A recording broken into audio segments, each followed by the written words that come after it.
जय हिंद। बिहार बोर्ड 2023 की क्रांतिकारी तैयारी के साथ क्वेश्चन लेके आ गए हैं फिर से आप लोग के सामने। 76 नंबर क्वेश्चन है। क्वेश्चन कह रहा है यहाँ पर एफ सेमी फोकस दूरी वाले माने फोकस दूरी एफ सेमी वाले एक अवतल दर्पण के सामने 2f सेमी की दूरी पर एक बीम रखने पर दर्पण द्वारा इसका प्रतिबिंब बनेगा। माने कह रहा है एक अवतल दर्पण है, अवतल दर्पण पर एक एफ है और एक क्या है तो 2f है ना, 2f है। तो कहता है कि सेमी दूरी पर एक बीम रखने पर दर्पण द्वारा प्रतिबिंब बनेगा। कैसा प्रतिबिंब बनेगा तो होगा यहाँ पर अवतल दर्पण के वक्रता त्रिज्या पर। कहाँ बनेगा? अवतल दर्पण की जो वक्रता त्रिज्या होता है, वक्रता त्रिज्या यहाँ वक्रता त्रिज्या सी पर बनेगा। चलिए तो आगे देखते हैं 77 नंबर क्वेश्चन। 77 नंबर क्वेश्चन कहता है, क्या कहता है 77 नंबर क्वेश्चन कि निर्देशांक चिन्ह परिपाटी के अनुसार, चिन्ह परिपाटी आप लोग पढ़िए होइएगा ऐसे और ऐसे, प्लस था इसमें माइनस, प्लस प्लस इसमें माने इस साइड भी प्लस इस साइड माइनस, ऊपर भी प्लस और फिर नीचा वाला माइनस था। क्या था? माइनस था। तब कह रहा है चिन्ह परिपाटी के अनुसार अवतल दर्पण तथा उत्तल दर्पण की फोकस दूरियां क्रम से होती है। अवतल दर्पण और उत्तल दर्पण की फोकस दूरी। तो अवतल का क्या पहले लिखा है? अवतल। चिन्ह परिपाटी के अनुसार अवतल दर्पण का जो है फोकस दूरी क्या होगा? तो यहाँ पर रुक जाइए। अवतल दर्पण हमेशा ऋणात्मक होता है, थोड़ा कट रहा है। अवतल दर्पण हमेशा क्या होता है? ऋणात्मक, जबकि उत्तल दर्पण धनात्मक होता है। तो ये होगा कि अवतल दर्पण तथा उत्तल दर्पण की फोकस दूरी, तो अवतल का ऋणात्मक उत्तल का धनात्मक, क्योंकि जब इस साइड बनता है उत्तल में हमेशा प्रतिबिंब तो धनात्मक होगा और इस साइड में बनता है अवतल में ज़्यादातर ऋणात्मक हो जाता है। चलिए तो 78 नंबर क्वेश्चन देख रहे हैं।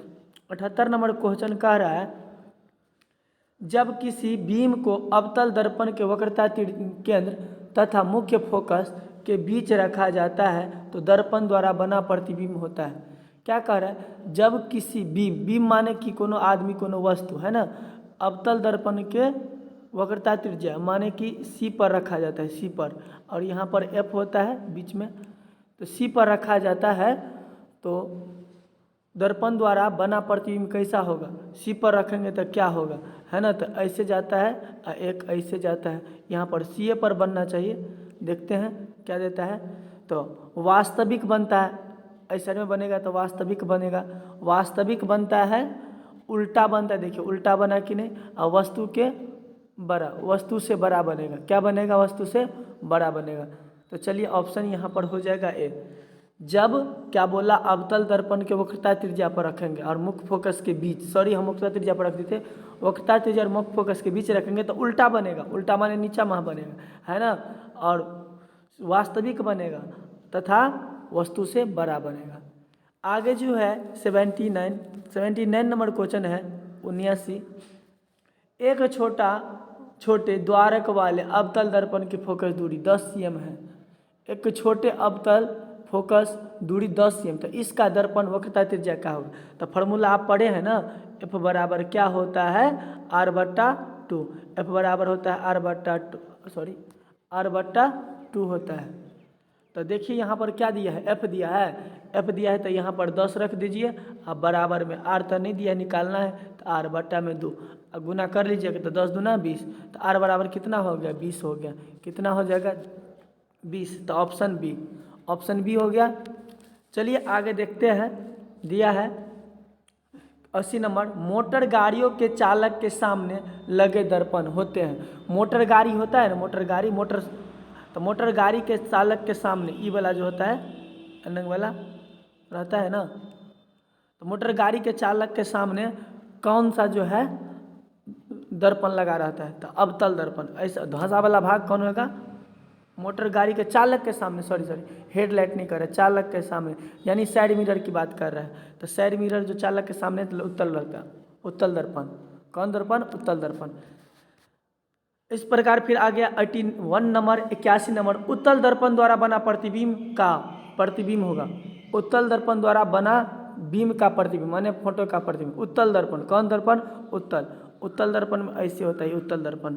उत्तल दर्पण में कहाँ पर? उत्तल दर्पण द्वारा बना प्रतिबिंब क्या होता है? तो काल्पनिक होता है। सबसे पहले एगो चीज तो सीख लीजिए। और बाद बीम के अपेक्षा सीधा होता है, कि सीधा बनेगा, उल्टा नहीं। तो ऑप्शन सी हो जाएगा काल्पनिक। इस साइड में बनेगा तो काल्पनिक होता है। चलिए तो देखते हैं 82 नंबर क्वेश्चन कहता है जब किसी समतल दर्पण पर आभासारी अभिसारी प्रकाश किरण, है ना, किरण 3 प्रकार के होते हैं, अपसारी, अभिसारी, अपसारी, अभिसारी, अभिसारी और समांतर, 3 प्रकार के किरण होते हैं। अपसारी, अपसारी किसको कहते हैं? जैसे एक बिंदु से ऐसे छिड़िया के चला गया तो ये अपसारी हुआ, है ना। और जब ये सब जगह से आके एक बिंदु पर आकर मिला, कहाँ पर आकर मिला? एक बिंदु पर, तो अभिसारी हुआ। और समांतर, समांतर का मतलब सब ऐसे रहेगा, तो समांतर। तो 3 प्रकार के किरण होते हैं। यहाँ पर हम जब किसी समतल दर्पण पर आभासी अभिसारी, अभिसारी माने ऐसे जो है किरण पुंज आपतित होती है यानी आती है, तो परावर्तन के बाद दर्पण द्वारा बना प्रतिबिंब कैसा होगा? तो परावर्तन के बाद कैसा प्रतिबिंब बनेगा? तो प्रतिबिंब काल्पनिक तथा दर्पण के आगे बनेगा। चलिए आगे देखते हैं। तो क्या सीखे? प्रकाश किरण जो है 3 प्रकार के होते हैं। यहाँ पर दिया एक उत्तल लेंस होता है। उत्तल लेंस क्या होता है? सभी जगह समान मोटाई, गलत। बीच में, बीच की अपेक्षा किनारे, गलत। किनारे की अपेक्षा बीच में मोटाई, ये होगा ऑप्शन सी, सही, ऑप्शन सी हो गया। अब दिया है 84 नंबर। 84 नंबर क्वेश्चन कहता है निम्नलिखित में से किस वस्तु का वास्तविक प्रतिबिंब कौन बना सकता है? वास्तविक प्रतिबिंब कौन बना सकता है? तो वास्तविक और सीधा जो है कौन बनाता है? उत्तल लेंस बनाता है। कौन बनाता है? उत्तल लेंस। तो इसका आंसर हो जाएगा उत्तल लेंस। अब दिया है क्वेश्चन 85 नंबर, किसी बीम का वास्तविक तथा समान साइज का प्रतिबिंब प्राप्त करने के लिए बीम को उत्तल लेंस के सामने कहाँ रखेंगे? है ना, उत्तल लेंस किसको कहते हैं? इसको। तो इस पर कहाँ रखेंगे? उत्तल लेंस के सामने कहाँ रखेंगे? तो उत्तल लेंस के सामने कहाँ रखिएगा? तो ऑप्शन लेंस के फोकस दूरी पर न, क्या कह रहे हैं? प्रतिबिंब को लेंस का तो होबे नहीं करेगा, फोकस दूरी के दुगुनी दूरी पर, फोकस दूरी के दुगुनी दूरी पर रखेंगे, ऑप्शन बी हो जाएगा। तो बीम का क्या होगा? सामने, बीम को उत्तल लेंस के सामने कहाँ रखेंगे? तो बीम को जो है फोकस दूरी के दुगुनी यानी दुगुना फोकस पर रखना होगा, तब साइज क्या होगा? प्रतिबिंब प्राप्त होगा, समान, वास्तविक और समान साइज प्राप्त होगा। चलिए तो इस प्रकार जो ये सवाल कंप्लीट हुआ। हम 86 नंबर कहता है कि टिंडल प्रभाव प्रकाश की कौन सी परिघटना को प्रदर्शित करता है? टिंडल प्रभाव। तो टिंडल प्रभाव क्या होता है? प्रकाश का विक्षेपण करता है। जैसे देखिए यहाँ पर टिंडल प्रभाव प्रकाश की कौन सी परिघटना को प्रदर्शित करता है? तो प्रकाश के विक्षेपण को, सॉरी प्रकाश के प्रकीर्णन को। क्या हो जाएगा? प्रकाश के प्रकीर्णन।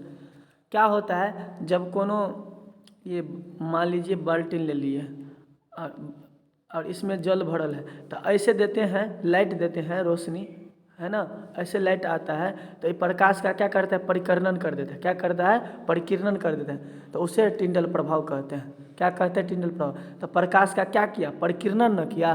तो टिंडल प्रभाव प्रकाश की कौन सी परिघटना को प्रदर्शित करता है?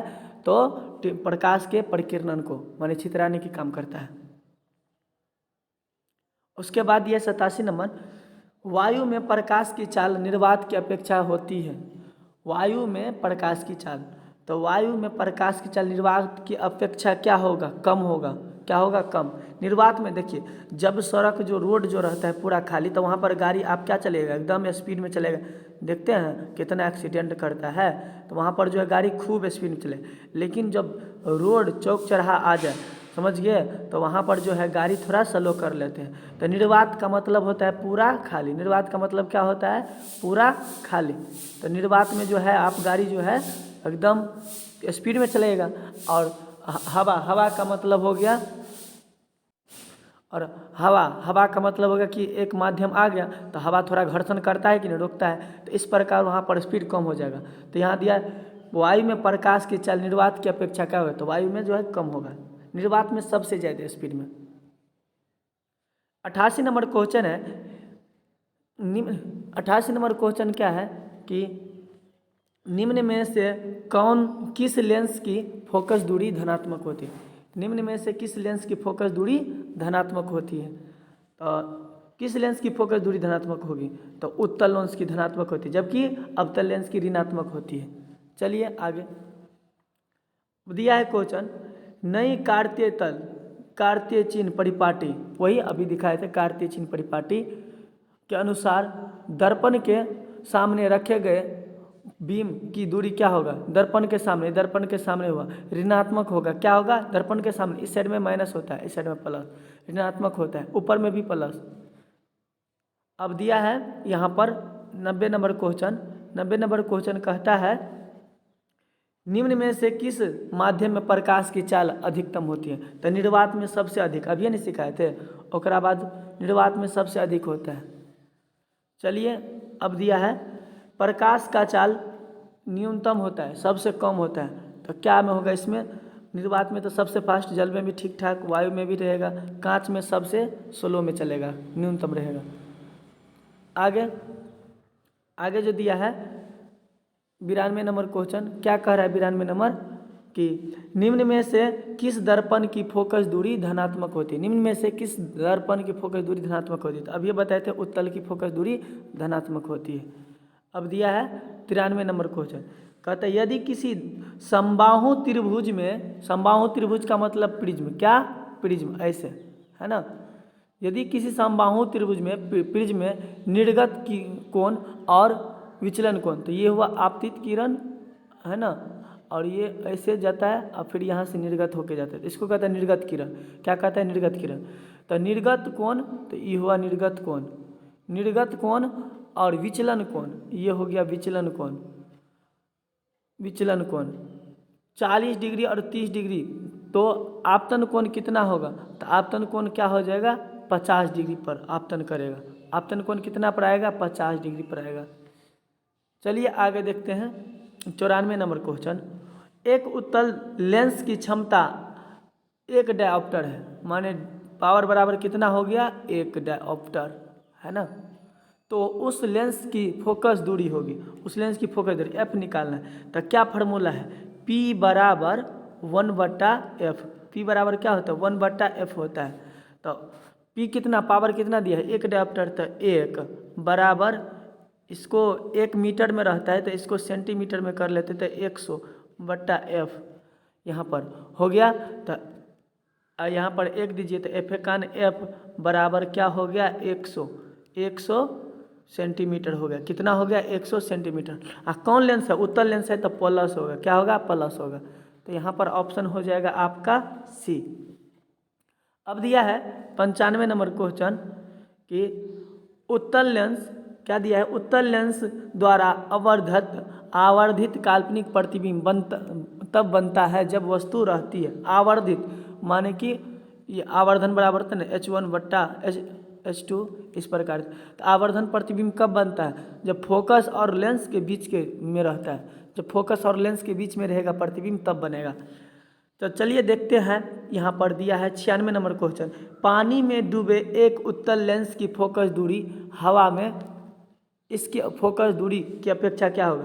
पानी में डूबे एक उत्तल लेंस की फोकस दूरी, पानी में अधिक होगा फोकस दूरी कि हवा में अधिक होगा, तो क्या होगा, पानी में डूबे एक उत्तल लेंस की फोकस दूरी हवा में इसकी फोकस दूरी की अपेक्षा क्या होगा, तो कह रहा है अपरिवर्तित होगा, नहीं बदले, कोई चेंज नहीं होगा, अपरिवर्तित रहेगा। यहाँ पर दिया है 97 क्वेश्चन, तालाब का जल कम गहरा दिखाई देने का कारण है कि उसका जो है अपवर्तन हो गया रहता है। क्या होता है अपवर्तन, जैसे हम लोग ना बाल्टीन लेते हैं है ना, बाल्टीन लिए, अब बाल्टीन में क्या करिए आप, जल भर दीजिए, जल भर के एक सिक्का गिरा दीजिए, सिक्का जब ये गिराइएगा तो लगेगा कि सिक्का ऊपर उठल है, तो इसका कारण कौन है, तो अपवर्तन है। अपवर्तन चक्र में पढ़ाई होता है। अब यहाँ पर फोटोग्राफी कैमरा का अभिदृश्यक होता है, फोटोग्राफी जो कैमरा होता है, समझ गए, फोटोग्राफिक कैमरा यहाँ पर जो रहता है, तो ये अभिदृश्यक यहाँ पर कौन सा लेंस लगा रहता है, तो यहाँ जो लगा रहता है कौन सा, उत्तल लेंस लगा रहता है। कौन सा लेंस, उत्तल लेंस लगा रहता है।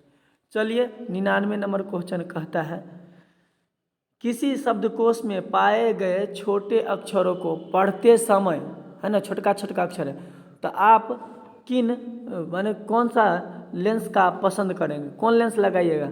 जब ये आँख गड़बड़ा गया, छोटका छोटका अक्षर दिख नहीं रहा है, तो कौन सा लेंस लगाइएगा बताइए। तो इसका जो है आंसर हो जाएगा 5 सेंटीमीटर फोकस दूरी वाले उत्तल लेंस। इससे पहले ये क्वेश्चन बता दिए। धन्यवाद।